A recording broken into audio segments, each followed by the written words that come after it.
بسم اللہ الرحمن الرحیم۔ السلام علیکم ورحمۃ اللہ وبرکاتہ۔ محترم ناظرین، آج کے اس ویڈیو میں والدین کی اطاعت اور فرمانبرداری کے بارے میں ایک ایسی زبردست احادیث جو طارق جمیل صاحب نے بیان کیا ہے، میری ذاتی خواہش ہے کہ وہ تمام مسلمانوں کو پہنچ جائے اور اس پہ عمل کریں۔ رسول اللہ صلی اللہ علیہ وآلہ وسلم نے فرمایا کہ کاش میری ماں زندہ ہوتی اور میں عشاء کی نماز کے لیے مصلی پہ کھڑا ہوتا اور میری والدہ مجھے پکارتی، اے محمد صلی اللہ علیہ وآلہ وسلم، تو میں ان کے لیے نماز توڑ دیتا اور ماں کی پکار پر لبیک کہتا۔ محترم ناظرین، آئیے سنتے ہیں مولانا طارق جمیل صاحب۔ تم سب بچے بیٹھے ہو، والدین کو اپنی جنت بنا لو، ماں باپ کو اپنی جنت بنا لو، ان کی دعا لے لو۔ میرے نبی نے فرمایا کاش میری ماں زندہ ہوتی۔ ماں کا خاص طور پر منشن کیا، میری ماں کیوں کہ باپ کو تو دیکھا ہی نہیں اور ماں کو دیکھا ہے 6 سال۔ میری ماں زندہ ہوتی اور میں عشاء کی نماز کے مصلی پہ کھڑا ہوتا اور میرے گھر سے میری ماں کہتی محمد، تو میں ماں کے لیے نماز توڑ دیتا۔ میرا نبی کہہ رہا ہے۔ اور جب آپ حج پہ تشریف لے گئے اور ابوا کے میدان سے گزرے جہاں میرے نبی کی والدہ کا انتقال ہوا تھا، اس بات کو 57 سال گزر چکے ہیں۔ 6 برس کی عمر میں مدینہ سے نکلے 3 افراد، میرے نبی کی ماں، میرے نبی کے والد کی باندی ایمن، وہ بھی ماں ہیں، انہوں نے بھی دودھ پلایا تھا میرے نبی کو۔ 2 مائیں ہیں، ایک دودھ پلانے والی، ایک پیدا کرنے والی، اور ایک میرے نبی ہیں۔ جب ابوا کے پہاڑوں میں پہنچے تو اچانک ہارٹ اٹیک سے حضرت آمنہ 25 سال کی عمر میں انتقال فرما گئیں، اور میرے نبی نے اتنا اس کا غم لیا۔ 6 سال کا بچہ، میں سن 2000 میں وہاں گیا تھا، میرے آنسوں نہیں رکنے کو آ رہے تھے کہ کہاں میرے نبی کی ماں کو اللہ نے اٹھایا، نہ کوئی آسرا، نہ کوئی سہارا، نہ کوئی رشتہ، نہ کوئی جھولی، نہ کوئی چھاؤں، ایسے تنہا یتیم کر دی۔ سنو بھائی، جب ان کو پتھروں میں دبا کے نیچے اترے، ایمن کو سے ہاتھ چھڑا کر بھاگے اور اوپر پہاڑی پہ چڑھ گئے۔ جب ایمن پیچھے گئیں تو ایمن نے کیا دیکھا کہ ابوا کے پہاڑ بھی رو رہے ہوں گے، آپ ماں کی قبر کو چمٹ کے ایسے اوپر لیٹے ہوئے تھے، سبحان اللہ، قبر کو پکڑا ہوا تھا، اوپر لیٹے ہوئے تھے۔ جب ایمن قریب آئیں تو سنا آپ کہہ رہے تھے، اماں جی آپ کو تو پتا تھا آپ کے سوا میرا کوئی نہ تھا، آپ مجھے چھوڑ کے کہاں چلی گئی، کیوں چلی گئی؟ 6 سال کا بچہ پہلی موت دیکھ رہا ہے تو ان کو سمجھ میں نہیں آ رہا کہ میری ماں کے ساتھ ہوا کیا ہے۔ ایمن نے اٹھانا چاہا، آپ نے اٹھنے سے انکار کر دیا۔ اس صدمے کو سینے میں لیے ہوئے 57 سال کے بعد، 7ویں دن بندہ رو نہیں سکتا، رونا ہی چاہے تو رونا نہیں آمدا، 57 سال کے بعد آپ اس وادی سے گزرے، آپ نے اونٹنی کو ماں کی قبر کی طرف موڑ دیا، اور ان پلرز کو 3 گنا کرو تو وہ پہاڑ بنتا ہے، چھوٹی پہاڑی تھی۔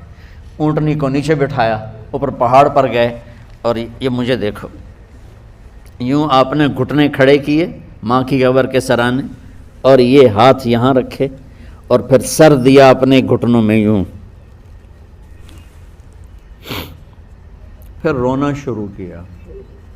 اتنا روئے، اپریل کا مہینہ تھا، دھوپ سر پہ پڑ رہی تھی، ہم تو ٹھنڈی دھوپ میں بیٹھے ہیں، شدید دھوپ میں بیٹھے تھے، اور اس کنڈیشن میں یہ بچوں کا سٹائل ہوتا ہے جب لمبا رونا ہو تو وہ یوں بیٹھتے ہیں سر اندر دے کر۔ اتنا روئے کہ آپ کی داڑھی ساری آنسوں سے بھر گئی، سینہ تر ہو گیا، احرام تر ہو گیا، اور کئی گھنٹے بیٹھ کے روتے رہے۔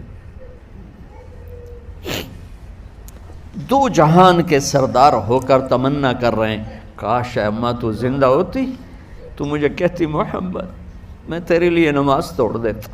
سبحان اللہ۔ اور میرے نبی نے، یہ بچیاں غور سے سنو، میرے نبی سے پوچھا گیا یا رسول اللہ قیامت کب آئے گی؟ آپ نے فرمایا یہ تو اللہ کو پتہ ہے۔ میں نے کہا یا رسول اللہ کوئی نشانی بتا دیں، تو آپ نے فرمایا جب بچیاں ماؤں کو ذلیل کریں گی تو قیامت آ جائے۔ جب بیٹیاں ماؤں کے ساتھ بدتمیزی کریں گی اور ماؤں کو ذلیل کریں گی تو قیامت آ جائے گی۔ اللہ اکبر۔ ایک ماں بیٹی کو میں بھول نہیں سکتا، ماں کے موٹے موٹے آنسو گر رہے تھے اور بیٹی ماں سے کہہ رہی تھی بھوک نہیں، ہماری اپنی پنجابی زبان بھوک نہیں، اوئے ہوئے ہوئے ہوئے، یہ تو ہم نوکر کو کہتے ہوئے ڈرتے ہیں، وہ ماں سے کہہ رہی تھی بھوک نہیں، یعنی بکواس نہ کر، اور وہ آگے چپ، صرف آنسو اس کے گر رہے تھے ایسے۔ شاید وہ یاد کر رہی تھی کہ 9 مہینے کیسے اس کو میں نے پیٹ میں پالا، بالکل جنتے ہوئے کتنی تکلیفوں سے گزری، بالکل اور اس کو دودھ پلاتے ہوئے کتنی راتیں میں نے کاٹ کاٹ کے گزاریں، بالکل اور اس کے پیشاب دھوتے ہوئے کتنی دفعہ میں سردی میں ٹھٹھری، اور آج جو مجھے کہہ رہی ہے بھوک نہیں۔ اس لیے میرے نبی نے فرمایا جس نے ماں باپ کو دکھ دیا، سنو غور سے بچوں سارے سنو، سنو جس نے بھائی، ماں باپ کو دکھ دیا اس پہ اللہ کی لعنت، اللہ، اس پہ فرشتوں کی لعنت، اس پہ زمین آسمان کی لعنت، نہ ان کی نماز قبول ہے، نہ روزہ قبول ہے، نہ صدقہ محترم قبول ہے۔ ناظرین، ویڈیو آپ لوگوں نے سن لی۔ اسلام میں اللہ تعالیٰ نے اپنے بندگی کے ساتھ ساتھ ماں باپ کے ساتھ احسان عظیم کرنے کا حکم دیا ہے۔ قرآن کریم میں ارشاد پاک ہے کہ صرف ایک اللہ کی عبادت کرو اور ماں باپ کے ساتھ اچھا برتاؤ کرو اور ان کی خدمت کرو۔ سورہ بنی اسرائیل۔ رسول اللہ صلی اللہ علیہ وآلہ وسلم نے ماں باپ کے حقوق اور ان سے متعلق اولاد کے فرائض کے بارے میں جو فرمایا وہ دراصل قرآن کریم کی ان آیات کی تفسیر و تشریح ہے۔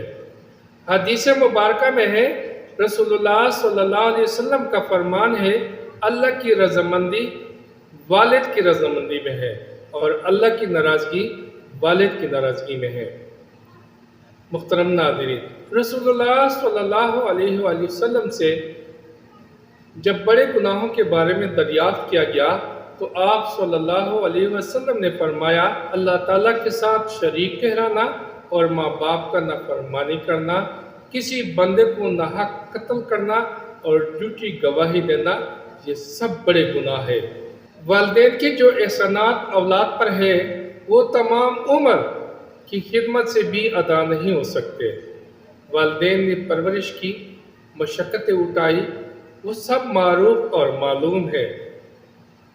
اس کے باوجود اگر کوئی تنگ دل شخص والدین کے حقوق ادا نہیں کرتا اور انہیں دکھ دیتا ہے تو وہ در حقیقت ایمان کی دولت سے محروم ہے۔